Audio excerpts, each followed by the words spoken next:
Hey everyone, long time no see. It's been like 2 months since I've done a video on here, but for good reason. We've just been enjoying our son who was born. He was born May 16th, and so we've just been enjoying our time with him, our time with our family. My husband is back to work. He only took 2 weeks off with us, but I've just been enjoying like my toddler with our newborn son and kind of juggling the two of them together and kind of getting used to that routine. And now I'm prepping to go back to work, and next week is my last week off from work for family leave, and so I'm just kind of prepping for that, and we're trying to get back in the routine of my daughter going to daycare. So finally I am doing our son's birth vlog. So Noah Jet Rutherford was born May 16th at 11:57 a.m. and he weighed 9 pounds, 11 ounces and was 20.5 inches long. So he was a big baby. So unfortunately, they wouldn't let us video at all. We got to sneak a video of our room very quickly. And then people were coming in actually quite often because my monitor kept slipping. So we weren't able to sneak any other videos. And even when the baby was born, they wouldn't allow video. They only allowed pictures, which I thought was insane, but they were really strict. So I'm just gonna go over kind of like how everything went. It was a 15-hour total labor, starting from beginning when we went to the hospital till the very end he was born. Actually I started having weird, this is going to be TMI, so it's a labor vlog, so turn it now if you don't want to hear details. There's details. So it started the night of the 13th and 14th, that evening. I had some weird leakage. It was like watery discharge. And I previously had, the week before, my mucus plug had already gone. So I was just waiting for my water to break or contractions to start. And so I was having weird leakage that night. And I thought, oh, maybe it's just discharge, like more liquidy, clear discharge. It's not like a whoosh of water like I thought water breaking would be. So I kind of just shrugged it off as discharge. And then the following night, it was the night of the 14th and 15th, I was having more.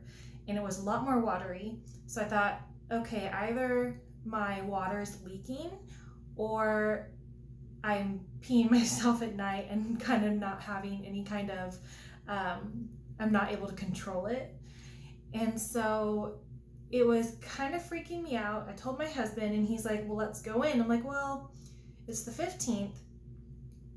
By the way, my official due date was the 14th. It was anywhere from the 10th to the 14th. So it was the last day that my son's due date was. So this was like the 14th and 15th. And so it was the following morning on the 15th, the day after my due date and the day my induction was set. So I'm like, oh, I'll just make it till the morning. They're gonna call me anyways to induce me. So we'll just wait. And we waited all day, did not get a call, which that hospital is known for not calling because they're so busy all the time. And when you're being induced and there's no emergency reason, it's whenever a bed is available. So it could take even 2 to 3 days before you get a call. Even though you're scheduled for the 15th, it's not necessarily, or like that one day, it's not necessarily going to be that day. So unfortunately, there weren't any beds available. I kept calling all day and I said, well, what if I think that I'm leaking? And they said, well, you should probably come in and get checked. You can go to the triage. We'll send you to triage and have them test you. I'm like, okay. She's like, so if you think at all that that's a possibility, then I would come in and get checked. And even my mom was like, go get checked out. It's better be safe than sorry than wait another day or wait any longer, since I'd already been leaking for 2 nights. And so we decided by 7 p.m., I'm like, okay, let's go ahead and go. My daughter was already staying the night at her grandparents' house, just in case we got called in the middle of the night for our induction. So she had already been there the night before and she was spending another night. So we decided to go in. and I'm glad we did. They took us straight to the triage area, and we waited a little while. It wasn't until like we got there around like 7:30, and it wasn't till like about they checked me probably by 8 and said, okay, yeah, I'm feeling that you're about 3 centimeters. I'm like, 3? I was like 2.5, 3 for that entire week. Like, this sucks. I'm not that far along, so I thought maybe they would send me home. And then she pulls her hand out because I'm laying down. And just a quick note, the only time I had leakage was when I was laying down at night, not when I was standing up. So I was laying down, of course, for a while. So she checked me and pulled her hand out, and just a gush of amniotic fluid came out. And she's like, oh yeah. She's like, I felt a lot of loose liquid up there. She's like, I definitely would say your water broke. She's like, so let's get a room set up for you. And I was like, okay, we're gonna do this. So she's like, because it's been 2 nights that you had that slow leaking at night, she's like, we're gonna get you on antibiotics right away, because that could have caused an infection. And which I knew that once your water breaks, there's only a certain amount of time, but I honestly did not know if I've never had a child where my water broke naturally at all. So I completely thought it's like a gush, or at least a normal amount of leaking throughout the entire day, not just at night. But it's because whenever I lay down, my son would kind of float back and water could leak out, whereas during the day, he would be up against my cervix and liquid wasn't able to escape. So I'm glad that we went in and I got checked out, because they got us rushed in pretty quickly. So we got a room around like 9:30, almost 10 o'clock. We got settled into our room. They got my IV hooked up and my antibiotics hooked up right away. So it took a little bit for the Pitocin, but I'm going to insert a clip of the shot of us getting settled in and the room. My husband took footage of the room, so it's not going to be, he didn't narrate it all. It's just a pan of the room. So I'll insert some some lettering to let you know what's what. But we had a decent sized room, and it was a good place to labor in. There's enough room for us both and my mom, which my mom didn't come till later. So anyways, so that was about from like 9:30, 10, and then they got my Pitocin in around like 11. This is 11 p.m. on the 15th, the 15th, and I couldn't get an epidural. They said I wasn't far enough because I was only 3.5. They said they don't want to start me, or I was about a 3, 2.5, 3. They said they don't want to start me until I hit about a 4, at least a 4 for the epidural. I was like, no. And I was like, please, if you're gonna put me on Pitocin, just give me the epidural with it. They're like, no, like we can't yet. And I was like, okay, I'm gonna tough this out then. So from about 11 p.m. till about 4:30 a.m., so a good 5 hours, I was laboring on my own, quite excruciatingly bad, and my husband was sleeping for most of it, and I was just grabbing onto the railing and just squeezing, gripping it, and it was about every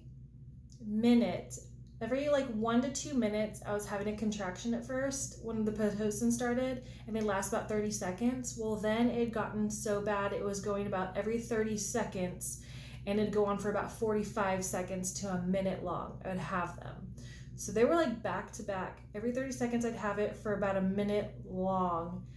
And it was awful. I told my husband finally, like, get up and come, like, hold my hand or rub my back or something, because I was having a little bit of back labor too. In fact, they had me lay on my side a lot, and that's why the monitor kept slipping, and they had to keep coming and checking on me, because they'd lose the baby's heart rate, and they'd come in and change it, and I had to switch to the other side. I had to keep kind of rotating back and forth, and I moved a lot, and I felt really bad. So I was just apologizing most of the time, like, I'm so sorry. They're like, you're fine, don't worry, you be comfortable, we'll come in and do our job, you do your job. I'm like, okay. So so that was until about like 4:35, and then finally they came in, saw how much pain I was in and how close they were together, And yeah, they said, okay, like you're 3.5. We really shouldn't do it until you're about 4, but because they're so aggressive, they're like, we're gonna go ahead and get the epidural. I was like, okay. It's about 5 a.m. I got the epidural, and then by 9 a.m. I was 6 centimeters. So I had already gone up like 2.5, almost 3 centimeters in just like a few hours. This is the 16th now, by the way. Now we're the next day because I went in late at night and now it's the next morning. And so my mom got to the hospital finally because last time she was there for like my daughter's birth, we were there for days. So she's like, I'm just going to wait till you hit like 6 centimeters instead of going in with you at the beginning, just in case it lasts that long again. So yeah, she got there just in time when I hit 6 centimeters, which was great. And by 10 a.m., so an hour later, from like 9 to 10, I was at 8, about almost 9 centimeters. So it was going quick now. So they decided to call my doctor. And it was about an hour later, I think, they had called my doctor. It was like 11:30 now, and I was at a 10. I told them, I was like, can you come check me, please? Like, check me, because I feel so much pressure. And they're like, oh, we just checked you like an hour ago or like 30 minutes ago. I was like, yeah, but please check me again. And she's like, oh yeah, nope, there, I see some hair there. So he was crowning, and we were at 10 centimeters. He was already all the way down. And they said, just don't push. My doctor was on his way. And they said, they showed me some breathing exercises to not push. And I'm like, it's just a lot of quick breaths out. And so like you're pretty much doing the pushing part through your mouth instead of down there. And so, I'm sorry, I'm reading my notes. I wrote notes during this. And so, yeah, to try not to push. And so the doctor gets there about like 11:50. So I've been already not pushing for like 20 minutes. And I'm like, I really need to push this baby out. And so he got settled in and ready, and it was like 11:50, 11:55. He got in and he's like, okay, let's start. I'm like, okay. I start pushing. He has me wait like a few seconds when the shoulders were there to kind of help naturally stretch me. And so at 11:55, I start pushing, and 11:57, he was born. It took me 2 minutes of pushing to get him out. That's a faster time than my daughter with her 5-minute pushing. So I am not great at dilating naturally, but I'm a great pusher. So at 11:57 on May 16th, Noah Jet Rutherford was born, and yeah, he was 9 pounds 11 ounces, huge baby. So let me go show you guys him. He's crying right now, so I gotta give him a bottle real quick. So I'll give you a little glance, okay? Here he is. Here's Noah. He's now almost 2 months old, you guys. So he was a little smaller than this, but he's still gigantic. So now he weighs like a week or two ago, we weighed him, and he was already 13 pounds, like 13.5 pounds. So remember, he was born to 9 pounds, 11 ounces, and now he's like he's about 13.5 about a week or two ago. So I'm sure he's a good 14 pounds now. So he's waking up. He's ready for a change in a bottle. Yeah. So we are just enjoying him and loving him and just trying to get used to 2 children. But he is such a good baby. He sleeps through most of the night. He wakes up, ever since he was born, he's waking up around like 11, and then he's waking up around 4. So I get a good amount of sleep in between, and he's pretty easy to get back to sleep. It's literally me changing him, giving him a bottle, patting him back to sleep. And now, since he turned like a month and a half, so for the past couple weeks, he's been sleeping in his crib in his own room. So it's a lot of a different experience than with my daughter, who we bed shared and co-slept in our room, like room shared for like her first year of life. So this is much different and much better. He doesn't have the stomach issues that my daughter had. So we quickly got on formula rather than trying to breastfeed and do formula, because I have a issue producing milk. So he just gets the formula without any kind of, oh, you're waking up, buddy. Yeah. So it was a much easier transition to do with just doing formula. Okay. Yeah, you ready for a bottle?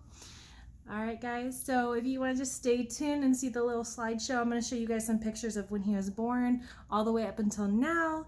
And with his sister, meeting his sister for the first time. Again, we couldn't video. It's just pictures. There are strict rules. And so I really hope you guys enjoy this video and the slideshow that's going to start right now. Stay till the very end so you can see how he's grown so much and just how wonderful he really is. I'm going to do some more videos. I won't be a 2-month break like this anymore. I'm going to be doing like his milestones and just how juggling work and 2 children is going to go. I know a lot of YouTube videos, it's a lot of moms who are able to stay home with the kids where I can't do that. I have to work. So that'll be kind of like a different kind of video for those working moms who also have 2 children or even just 1 or 3. Just things I have to kind of juggle. So I am trying to get the house kind of cleaned up before I go back to work so it won't be as difficult to maintain when I come back. And so, yeah. Just stay tuned. You can watch more videos and all his monthly updates as well. So if you guys want to follow along, just go ahead and click that subscribe button. If you want to hit the bell notice, that lets you know when I post videos, because I don't have a set schedule. It's going to just kind of be whenever something happens, like his smiling or rolling over, or his like monthly shots and checkups and things like that. Yeah, so just go ahead and hit that subscribe button. If you like this video, go ahead and that like button, and just stay tuned for those pictures that are coming right now. Have a great day, guys. Bye.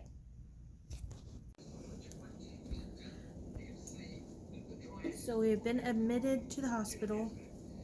I've had leakage for the last 2 nights, and I thought it was just maybe me peeing myself, but it was actually amniotic fluid. So we got checked out. And they said, yes, my water broke, so I've been admitted, which I was supposed to be induced today anyways, so it worked out kind of perfectly. They checked me in, and I was about 2.5 to 3, which I was about a 2.5 yesterday. So a little bit of progression. Now I have a room. They have me on antibiotics because of my water breaking 2 days in a row, like an infection could have set in. So they have me on antibiotics, and then I'm going to get Pitocin pretty soon, and then I have my what's it called, just my fluids for like hydration. And so they're gonna get started on Pitocin, but I can't have an epidural until I reach 4 centimeters, so we're gonna experience a little bit of pain. So we're gonna get a little, maybe try to get a little rest. I probably won't until I get an epidural, but I'm just gonna hang out. It's, what time is it? 10. It's about 10:20 right now. We got into the hospital around 7:30, and then they did all the testing, like the non-stress test type of stuff, and swab and all that stuff around 8 o'clock, and then she checked me to see how far dilated I was, and then just amniotic fluid was just gushing. So she's like, well, yeah, your water broke. So I was like, okay. She said, we had to wait for a room, which we're now in, and we got in here around 9:30. No, yeah, in this room around 9:30. So I got all hooked up and just waiting for things to get started. Hopefully I'll progress quickly with not a whole bunch of pain, so I can get my epidural. That's all I really care about. So yeah, so we'll show you a little bit of the room, but we can't video during delivery. We can only do it of the room before and then of the baby after. We can't even do video of the baby. We have to do pictures. So I'll attach pictures if I can. I have to figure out how to do that. So yeah, so that's the update for now, and I'll add a couple updates as things progress. Alrighty.